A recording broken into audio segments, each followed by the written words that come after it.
Now let's create our first sharded cluster. First, we create the config server's replica set.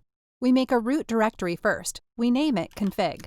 Inside it, we create 3 child directories, config 1, 2, and 3. Next, we copy the MongoD config file into 3 directories. We also need a data directory and a log directory.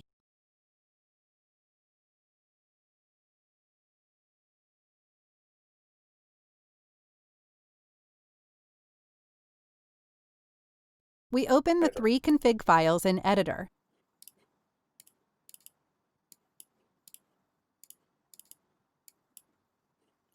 First, we update the log path and storage path.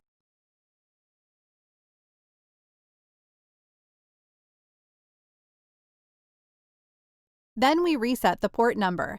In the other 2 files, we repeat the same operation.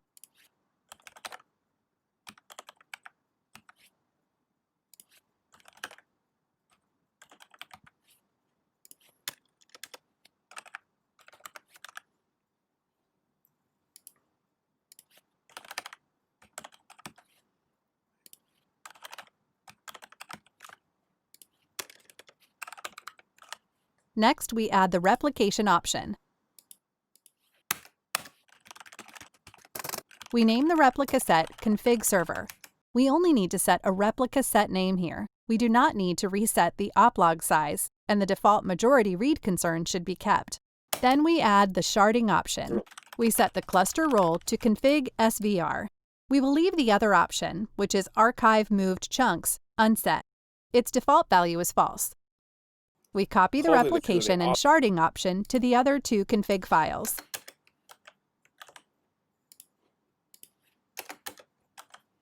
Next, we turn on terminal. We cd to the config directory. Then we turn on the 3 MongoD processes.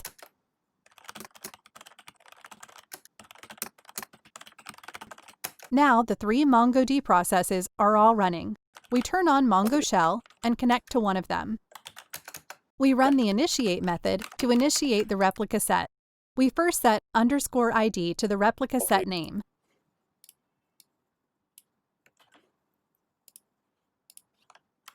Then we set config SVR to true. Then we set the members array to register set members.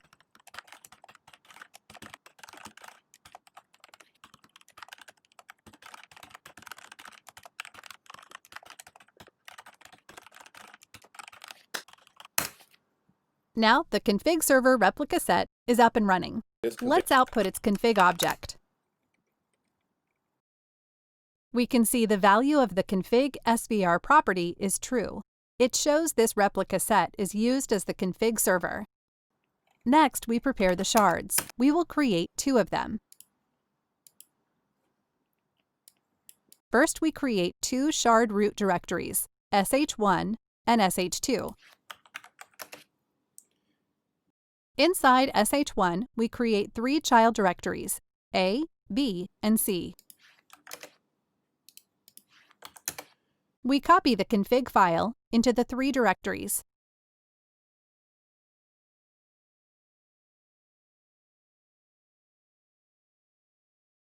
Then we create a data and log directory.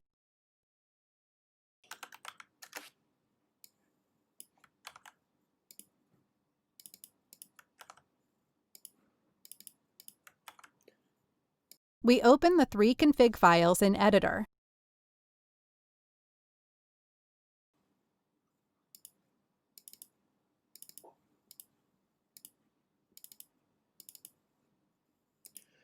As usual, we need to update the data and log path.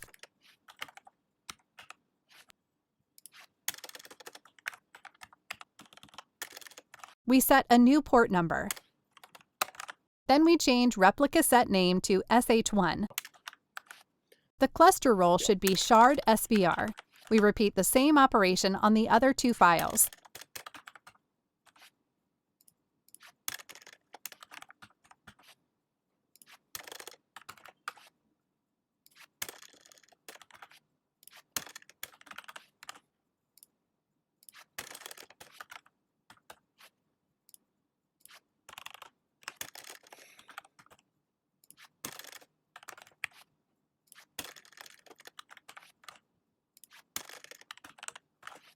Now the first shard is done. We copy directory A, B, and C and paste them to sh2. Then we update the 3 config files.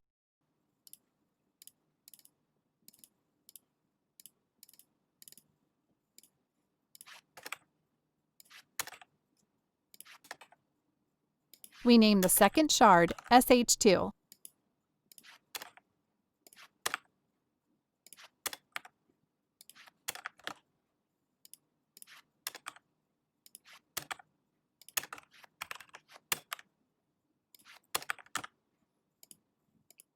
Next, we go back to terminal and cd to sh1.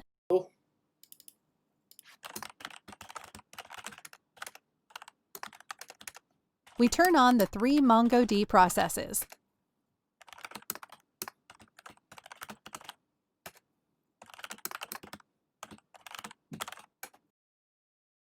Now the 3 MongoD processes have been turned on. We start Mongo shell and connect to one of the 3 processes.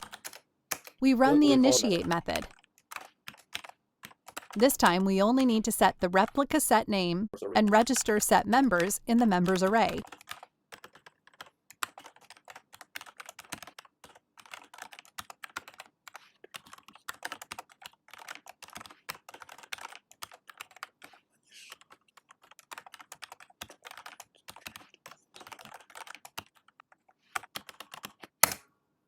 Now the first shard replica set is done. If we check its config object, there will be no config SVR property. Next, we open another terminal window and cd to sh2. We turn on the 3 MongoD processes.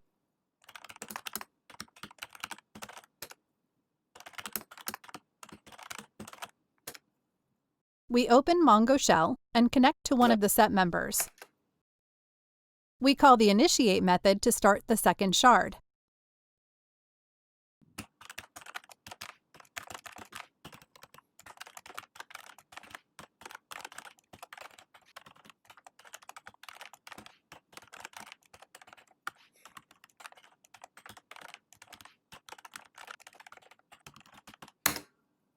Now we have 2 running shards.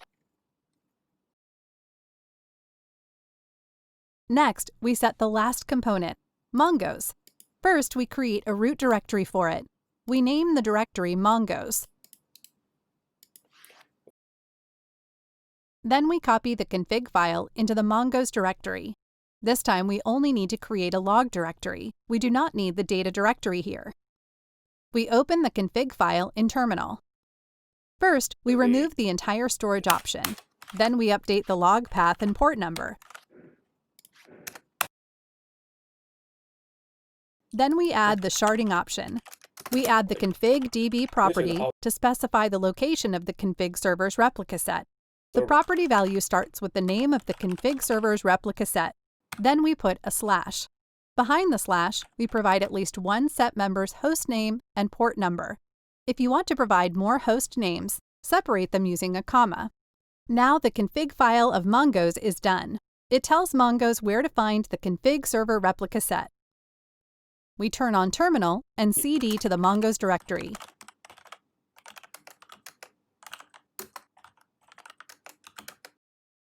We turn on the Mongos process. The command we need is Mongos, not MongoD. Then we start Mongo shell and connect to the Mongos instance. The syntax is the same as before. We specify the port number using the port flag. We can see the prompt text has become Mongos. This proves we are connected to a working Mongos instance.